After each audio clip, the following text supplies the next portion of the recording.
ভয় দেখিয়ে, সন্ত্রাস ঘটিয়ে বা রক্ত ঝরিয়ে দেশের গণতান্ত্রিক অগ্রযাত্রা কেউ থামাতে পারবে না বলে হুঁশিয়ার করে দিয়েছেন প্রধান উপদেষ্টা ডক্টর মোহাম্মদ ইউনূস। তিনি বলেছেন, নির্বাচনের পর বন্ধুদের সমর্থন পেতে বেকায়দায় পড়তে পারে, তাই চোরাগুপ্তা খুনসহ কঠিন পরিকল্পনা নিয়ে দেশে ফেরার প্রস্তুতি নিচ্ছে পরাজিত ফ্যাসিস্ট শক্তি। তিনি বলেন, ইনকিলাব মঞ্চের মুখপাত্র ওসমান হাদির ওপর হামলা দেশের অস্তিত্ব এবং গণতন্ত্রের পথচলার ওপর আঘাত। মহান বিজয় দিবস উপলক্ষে জাতির উদ্দেশ্যে দেওয়া ভাষণে প্রফেসর ডক্টর ইউনূস বলেছেন, এবারে নির্বাচন এবং গণভোট দেশের ভবিষ্যৎ পথরেখা নির্ধারণের এক ঐতিহাসিক মুহূর্ত। কেউ বাধা সৃষ্টি করলে প্রতিহত করা হবে। রিপোর্ট করছেন সৈয়দ আব্দুল মোহিত। আপনাদের সকলের প্রতি আমার আন্তরিক সালাম ও শ্রদ্ধা। মহান বিজয় দিবস উপলক্ষে মঙ্গলবার সন্ধ্যায় জাতির উদ্দেশ্যে ভাষণ দেন ডক্টর মোহাম্মদ ইউনূস। শুরুতে বিজয় দিবসে জাতির শ্রেষ্ঠ সন্তানদের শ্রদ্ধাভরে স্মরণ করেন। বিএনপি চেয়ারপারসনের অসুস্থতার কথা উল্লেখ করে উদ্বেগ প্রকাশ করেন তিনি।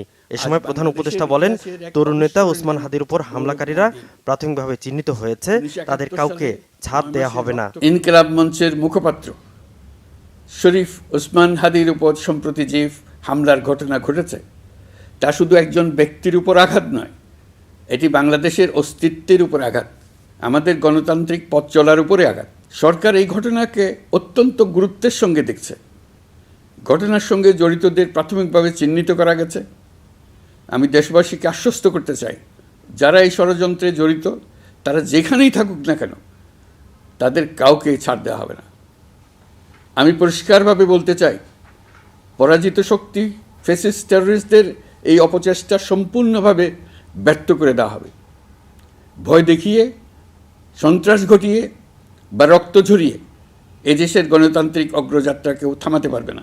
ডক্টর ইউনূস বলেন, অস্তিত্ব রক্ষায় পরাজিত শক্তি নির্বাচনের আগে দেশে ফিরতে মরিয়া হয়ে উঠেছে। হত্যাসহ নানা ষড়যন্ত্রে লিপ্ত তারা। তাদের বন্ধুরা যতদিন তাদের সঙ্গে আছে ততদিন তারা এই স্বপ্ন দেখবে। নির্বাচন হয়ে গেলে তাদের বন্ধুরা সমর্থন জোগাতে বেকায়দায় পড়বে। সেজন্যই তো এত তাড়াহুড়া। তারা চায় নির্বাচনের আগেই তাদের ফিরে আসা নিশ্চিত করতে। নানা ভঙ্গিতে এটা তারা করবে। এই চোরাগুপ্তা খুন করার যে উদ্যোগ, তার একটা রূপ। আরও কঠিনতর পরিকল্পনা নিয়ে তাদের প্রস্তুতি আছে। আগামী জাতীয় নির্বাচনকে দেশের মানুষের জন্য অত্যন্ত গুরুত্বপূর্ণ বলেও তিনি উল্লেখ করেন। এবারের নির্বাচন ও গণভোট বাংলাদেশের ভবিষ্যৎ পথরেখা নির্ধারণের এক ঐতিহাসিক মুহূর্ত। আমরা কোন ধরনের রাষ্ট্র প্রত্যাশা করি তা নির্ভর করবে গণভোটের ফলাফলের উপরে।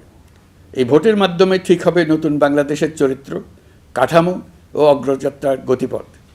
আমরা চাই এই নির্বাচন হোক সত্যিকার অর্থে উৎসবমুখর, অংশগ্রহণমূলক, শান্তিপূর্ণ এবং সর্বোপরি সুষ্ঠু।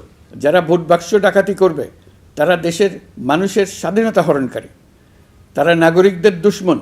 তাদের থেকে নাগরিকদের রক্ষা করা আমাদের সবার অবশ্য কর্তব্য। ভোট জনগণের ভবিষ্যৎ রচনার অক্ষর। ভোট বাক্সে ভোট জমা দিতে না পারলে কাঙ্ক্ষিত ভবিষ্যৎ আর রচনা করা যাবে না। আপনার ভোট আপনি সযত্নে ভোট বাক্সে দিয়ে আসুন। কেউ বাধা সৃষ্টি করলে তাকে সুশৃঙ্খলভাবে প্রতিহত করুন। জনগণের ক্ষমতা ও গণতান্ত্রিক উত্তরণের পথে যে নবযাত্রা সূচিত হয়েছে তা সম্মিলিতভাবে এগিয়ে নিতে আহ্বান জানান ডক্টর মোহাম্মদ ইউনূস। সে নিশ্চয়তা আরও জোরদার হবে। সৈয়দ আব্দুল মোহিত, বাংলা ভিশন, ঢাকা।